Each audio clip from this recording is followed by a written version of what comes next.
السلام عليكم ورحمة الله وبركاته. أكمل kabajamtoota firdoftoota madda nageenya nagaan keenya lagaaf tabbaan qaxxaamuree bakka jirtan maratti sinaa ga'u jechaa oduu guyyaarraa akkasin dhageessan obboleessa keessan Sayyid Dawweeti. Godina Arsii Lixaa aanaa Shaallaa magaalaa Ajeetti piippiin daa'ima hidhe. Arsii Lixaatti mootummaan bilxiginnaa daa'ima xiqqoo hidhe. Sababiin isaa ijoollee mana hidhaa cabsitee baateef jecha daa'imman xixiqqoo tana mana hidhaa geessanii hidhan. Sababa daa'imman hidhaniin maatii yeroo dhufan akka qabamaniif yaadan fakkaatu. Daa'ima of hin barin itti gaafatama godhuun daa'imman tun mana hidhaa keessatti haadha waan hin argineef haadha yaaddee iyyaa oolte jedhan warri keessa beekan. Kuni waan namni kamuu amanuu hin dandeenye ta'us sirni Abiyyi Ahmad gocha suukanneessaa irra dhumaatii Oromoo irratti raawwataa jira jedhan keessa beektoonni. Godina Walloo aanaalee hundarra deemuun mootummaan bilxiginnaa qabeenya haadha hiyyeessaa saamaa jira. Maqaa Tigreen deebitee biyya sinirraa fudhatuuf jedhuun uummata sodaachisaa qabeenya isaanii hiikkachiisaa jiru. Namoota walgahii waamanii namni walgahii kanarratti hin hirmaatin ija shakkiitiin hanga ilaalamuu gahaa jiru. Walumaa galatti warra hubannoo hin qabne booddee isin gargaarra jechuudhaan shiroo barbaree midhaan maallaqaa fi kana fakkaatan uummatarraa saamaa jiru.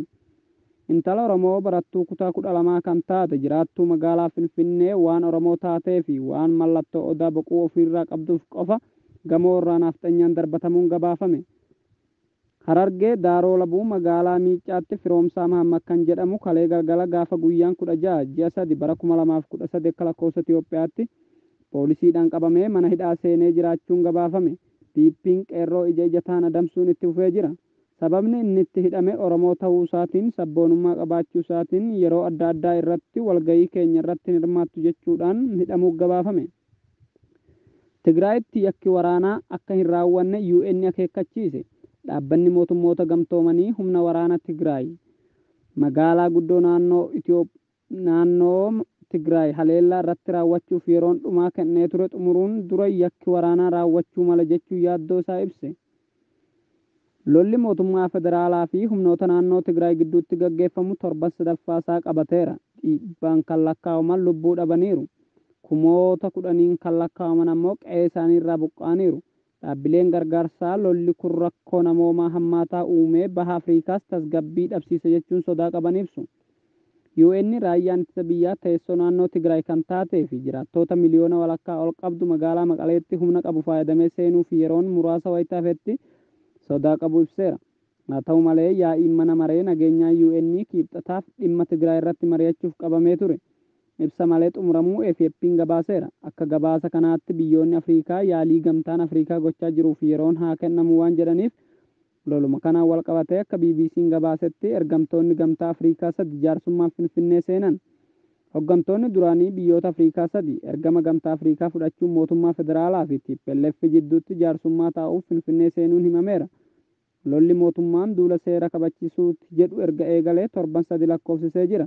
Qondaalonni olaanoo sadan Yoakim Chisaanoo Moozaambiik irraa, Eelan Joonsan Sarliif Laayiberiyaa irraa akkasumas Kigaaleemaa Mootilaantee Afriikaa Kibbaa irraati. Qondaalonni kunneen Finfinnee kan galan wayita mootummaan tarkaanfii marsaa xumuraa eegalamuu labseeti. Muummichi ministeeraa Abiyyi waamicha marii fi jaarsummaa hawaasa idil addunyaarraa dhiyaachaa ture kufaa taasisaniiru. Gamtaan Afriikaa qondaalonni sadan jaarsummaaf gara Finfinnee akka imalan wayita himetti mootummaan federaalaa mariin akka taasifamu ibsus jaarsummaa miti jedhee ture. Qondaalonni kunneen muummicha ministeeraa Abiyyi waliin wal arganii mari'atu jedhamee eegama. Oduu biyya alaa keessaa immoo ministeerri muummee Suudaan duraanii kooroonaa vaayirasiin lubbuu dhaban. Ministeerri muummee Suudaanii duraanii Sadiiq Almahadii koovidiin qabamanii torban 3 wallaansarra turuun umrii isaanii ganna 84tiin boqochuun dhaga'ame. Namni kun biyya Yuunaayitid Arab Emireet wallaansarra turuu du'a isaanii maatii fi paartiin isaanii Neeshinaal Ummaa Paartiin beeksiseera. Muummichi ministeeraa duraanii kun jalqaba ji'a kanaatti maatiin Almahadii 21 ta'an vaayirasichaan yogguu qabaman isaanis poozitiiva ta'uun hospitaala seenan. Manguddoon ganna 84 kun muummicha ministeeraa ta'uun biyyattii hanga 1989 kan bulchan hoggaa ta'u Omar al-Bashir qolcha gaggeessan aangoo isaanii gadhiisan. Oduun keenya guyyaarraa qabannee dhiyaanne kana fakkaataa waan waliin turtaniif galatoomaa. Assalaamu alaykum wa rahmatullaahi wa barakaatu.